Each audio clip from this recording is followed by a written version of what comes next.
So now coming to this personality trait disorder, क्योंकि बहुत trendy disorder चल रहा है, सब लोग बात करते हैं इसके बारे में, और इसमें मतलब चीजें हैं, मतलब ये borderline personality, BPD, inferiority, and all the FOMO stuff element, in this. Along with, like, I was just checking, there's an emotional angle, emotional personality disorder.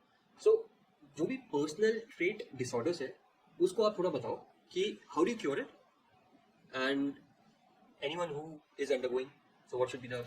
मैं बिल्कुल सबसे पहले मैं चाहूँगा, पर्सनैलिटी हर किसी की अलग होती है. एवरीबॉडी हैज सम ट्रेट्स, ठीक है, हर किसी में पर्सनैलिटी के ट्रेट्स होते हैं. बट वैसे मैंने बताया डिसऑर्डर हर किसी में नहीं होता.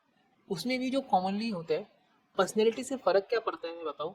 ये देखा गया है यूजली कि जिनमें पर्सनैलिटी डिसऑर्डर्स होते हैं उनमें मेंटल इलनेसेस के होने के चांसेस हाई हैं. ज़्यादा है. हाँ, इंसिडेंट्स ज़्यादा है. जैसे आप डिप्रेशन, एंजाइटी, ये सारी दिक्कतें ज़्यादा होती हैं, ठीक है, इसलिए होता है. मोस्ट कॉमनली ऐसे बात करते हैं बॉर्डरलाइन पर्सनैलिटी हो गया, बहुत कॉमन है. ठीक है. BPD is not common. Borderline personality disorder इतना कॉमन नहीं है. ट्रेट्स आपको सब में मिलेंगे, ये फर्क रहेगा ना. ट्रेट्स सब में होते हैं. हाँ, ओके ओके. हाँ, डिसऑर्डर सब में नहीं होगा.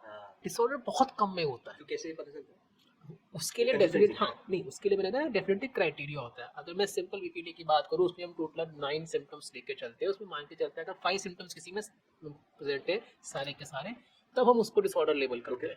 फिर हम लोग उसके हिसाब से ट्रीटमेंट होते हैं. ट्रीटमेंट का सेम फंडा है जो वैसे आप मेडिकेशंस करते हैं, उसमें थेरेपी करते हैं जिससे पेशेंट ट्रीट होता है. Problem therapy comes first and then medication, right? both have important role. In personality I would say therapy has more important role. ठीक है, ये है, लेकिन दोनों का important रोल है. Therapy is more important in personality disorders, no doubt.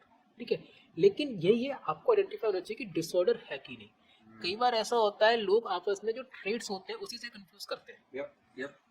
उनको लगता है कि मुझे ये दिक्कत है, बट एक्चुअली में ये नहीं है. आप जो फील कर रहे हैं वो आपकी पर्सनैलिटी का पार्ट है जो नॉर्मल है.